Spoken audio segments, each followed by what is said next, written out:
जय श्री राम। कैसे हो दर्शकों? आशा करती हूँ आप सब स्वस्थ होंगे और अपनी ज़िंदगी को जीवन को अच्छे से व्यतीत कर रहे होंगे। आज मैं आपको एक राम भक्त की कहानी सुनाने जा रही हूँ। बड़े ही आराम से सुनना। मन में राम नाम की धुन हमेशा लगी रहती थी उस भक्त को। उस भक्त का नाम था भोला। उसकी मिठाई की दुकान थी। मैं वीडियो शुरू करने से पहले आपको कहना चाहूँगी कि वीडियो को अंत तक पूरा देखना, तभी आपको आनंद आएगा और राम भक्त की इस कहानी को पूरे ध्यानपूर्वक सुनना। एक गांव में भोला नाम का एक व्यक्ति भगवान राम का भक्त था। दिन रात राम राम जपता रहता था। बस वो तो राम की धुन में ही मग्न रहता था। आते जातों को भी हमेशा वो राम राम ही कहा करता था और राम नाम ही जपता रहता था। जो भी मिलता गांव में उसे ही वो राम नाम की महिमा सुनाने बैठ जाया करता था। गांव वाले उसे बहुत मानने लगे, लेकिन उसकी पत्नी बहुत दुखी रहती थी। भोला गांव में एक हलवाई की दुकान चलाता था। वह बहुत मेहनत से मिठाइयाँ बनाता था। उसकी बनाई मिठाइयाँ दूर दूर तक लोगों को बहुत पसंद आती थी। कुछ लोग उससे राम राम करके मुफ्त में भी मिठाइयाँ खा जाया करते थे, परंतु उसकी मिठाई बहुत स्वाद बनती थी। बने भी क्यों ना भई, क्योंकि राम नाम की धुन गाते हुए वो मिठाइयाँ बनाया करता था, तो उसमें राम नाम की मिठास भर जाया करती थी। तो कैसे वो प्रसाद क्यों ना अच्छा बनता।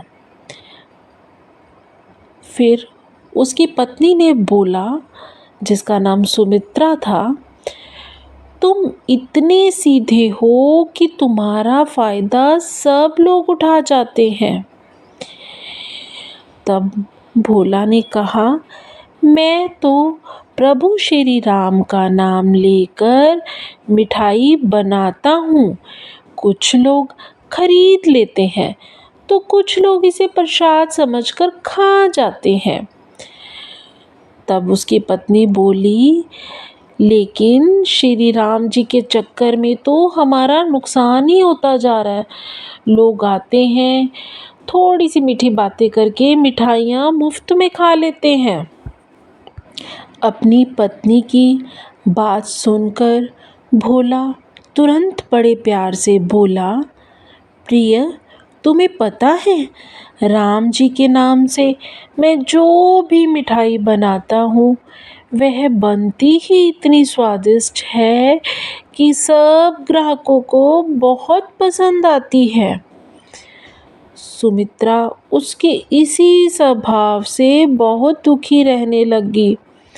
एक दिन सुमित्रा ने अपने घर पर उसकी एक सहेली उससे मिलने आई, तो सुमित्रा ने उसको अपने दिल का हाल बताया। सुमित्रा ने कहा, बहन, मैं तो अपने पति के इस स्वभाव से बहुत दुखी हूँ। वे तो कुछ समझते ही नहीं हैं, मेरी तो बात सुनते ही नहीं हैं। जो भी दुकान पे आता है मुफ्त में मिठाई खा जाता है। बहन, अब तू ही बता, मुझे कोई सलाह दे, मैं क्या करूं? मैं परेशान हो जाती हूँ। मुझसे इसी चक्कर में तो अपनी सारी दुकान लुटवा लेंगे ये तो सच में बहुत भोले हैं। इस बात पर सुमित्रा की सहेली ने उसे कहा कि बहन, तू एक काम कर, तू उनकी दुकान को संभालना खुद ही शुरू कर दे। तू उनसे कह कि मिठाई तो वे ही बनाएंगे, किंतु उसको बेचने का कार्य तू स्वयं कर। ऐसे में नुकसान भी नहीं होगा और कोई तुम्हारी दुकान की मिठाई मुफ्त में भी नहीं खाएगा। सुमित्रा को अपनी सहेली की यह बात बहुत पसंद आई और उसने अगले ही दिन भोला को कहा, सुनो जी, ऐसी बात है, आज से आप मिठाई बनाओ और दुकान पर मिठाई बेचने का कार्य मैं स्वयं करूँगी। भोला तो वैसे ही बहुत भोला था, वो तो श्री राम की धुन में मग्न रहता था। उसने सुनते ही तुरंत बोला, ठीक है प्रिय, जैसा तुम चाहो, लेकिन दो बातें ध्यान में रखना कि कोई भी ग्राहक दुकान से वापस ना जाए, और दूसरा, मिठाई सबसे पहले भगवान जी को ही भोग लगाना। सुमित्रा दुकान पर बैठ जाती है, पूजा भी करती है, भगवान जी को भोग भी लगाती है। उसके बाद उसके पास ग्राहक आने लगते हैं। पहले के दिनों की तरह ही उसकी मिठाई खूब बिकने लगती है। सुमित्रा भी खुश हो गई, भी चलो अब तो मैं बैठी हूँ, देखती हूँ कोई कैसे मुफ्त में मिठाई खा कर जाएगा। तभी वहाँ पर एक बूढ़ा आदमी दुकान पर आया। सुमित्रा उस बूढ़े आदमी को देखकर तुरंत बोली, बोलो बाबा, क्या चाहिए तुम्हें? बूढ़ा आदमी बोला, बेटे, मुझे एक मिठाई खाने का मन कर रहा है, लेकिन मैं खरीद नहीं सकता। सुमित्रा बोली, बाबा, यहाँ तो बिना पैसे के कोई मिठाई नहीं मिलेगी।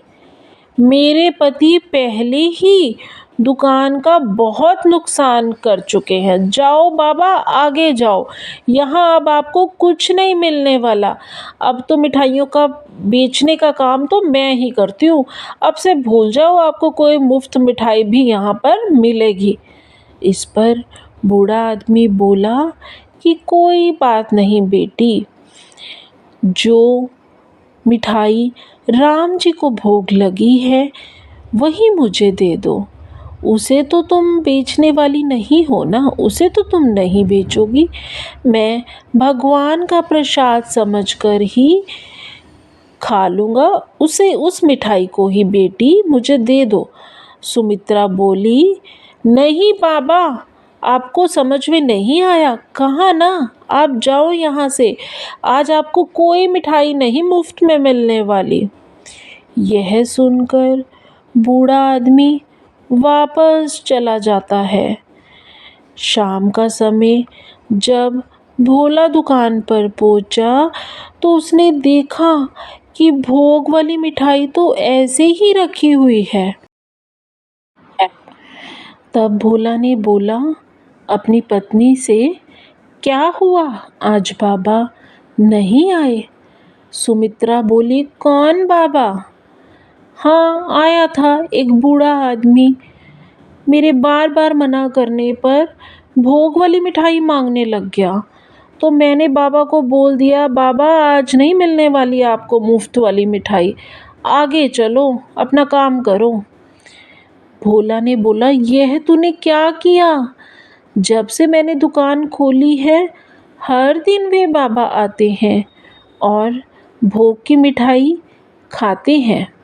उनके आने से पहले मेरी दुकान बहुत कम चला करती थी, मिठाई की बिक्री भी नहीं हुआ करती थी। जब से वे बाबा आने लग गए हैं, शाम तक मेरी जितनी मिठाई बनती है सारी बिक जाती है। सुमित्रा बोली, तुम तो ना जाने कितने लोगों को मुफ्त में मिठाई खिलाते रहते हो, पर अब से यह सब बिल्कुल नहीं चलेगा। मैं नहीं दूंगी किसी बाबा को मुफ्त में मिठाई। अगले दिन वह बूढ़ा आदमी नहीं आया।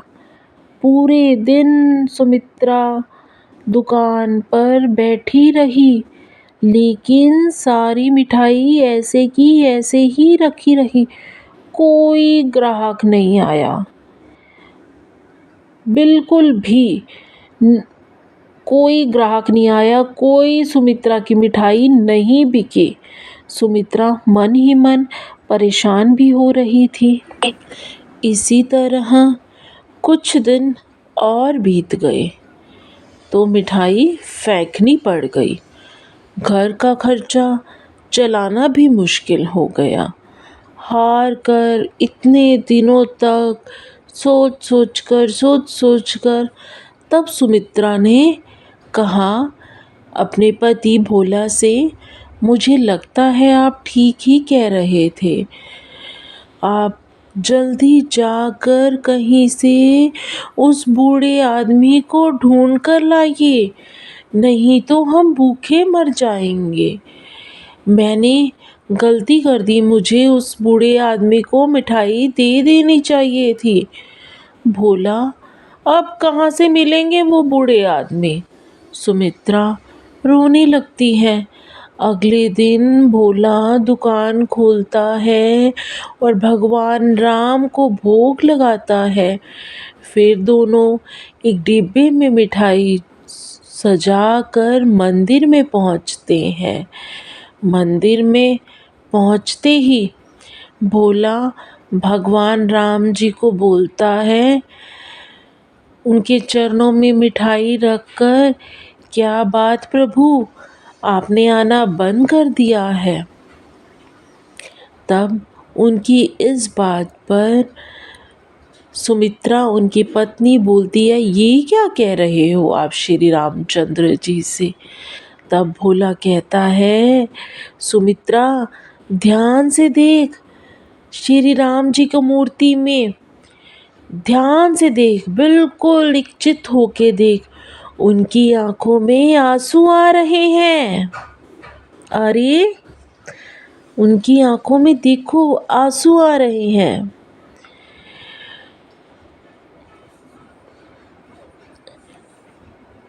सुमित्रा मूर्ति देखती रही एकटक होकर, तो उसकी भी आंखों में आंसू आने लग गए। उसको मूर्ति के अंदर उस बूढ़े आदमी की झलक दिखाई दे रही थी। तब सुमित्रा ने बोला, प्रभु मुझे माफ़ कर दीजिए, मैंने आपको पहचानने में बहुत बड़ी गलती कर दी। मैं मूर्ख थी जो आपको पहचान न सकी, मुझे क्षमा कर दीजिए। मंदिर से आकर भोला ने दुकान खोली फिर से रोज की तरह। उसकी मिठाई पहले की तरह फिर से बिकने लगी। लेकिन उस दिन प्रभु श्री राम नहीं आए। अब भोला और सुमित्रा सुबह दुकान खोलते ही भगवान को भोग लगाते। उसके बाद दुकान के बाहर खड़े होकर मिठाई आने जाने वालों को बांट देते और उन्हें भी इस दिन का इंतज़ार था कि क्या पता अब प्रभु श्री राम किस भेष में आ जाएंगे। बोलो सियापति महाराज रामचंद्र की जय। फिर किसको पता होता है भगवान अपने भक्त को किस रूप में आकर ना जाने कहाँ दर्शन दिए जाए, ये कोई नहीं जानता इस दुनिया में। आप लोगों में से जो भी व्यापार करते हैं ठीक इसी तरह मुझे कमेंट करके बताइए, पता नहीं भगवान आपके द्वारे में किस रूप में आ जाए। कभी किसी को खाली मत जाने दिया करो। आशा करती हूँ मेरी ये वीडियो आपको बहुत पसंद आई। कौन सी जगह से मेरी वीडियो देख रहा है, मुझे कमेंट करके बताएं ताकि मुझे भी तो पता चले मेरी वीडियो कहाँ कहाँ तक जाती है। ऐसी ही और वीडियो देखने के लिए मेरे चैनल को सब्सक्राइब करें, लाइक करें, कमेंट करें और मेरी वीडियोस को शेयर करें। ये कमेंट करना ज़रूर मत भूलना कि ये वीडियो कैसी लगी, और आगे ही तभी मैं मोटिवेट होंगी आगे ऐसी और वीडियो बनाने के लिए। जितना ज़्यादा प्यार आप इस वीडियो को दोगे, मैं आगे उतनी ही अच्छी ऐसी वीडियोस बनाऊंगी। तो मुझे कमेंट करना मत भूलना, मुझे आपके कमेंट का वेट रहेगा। जय श्री राम।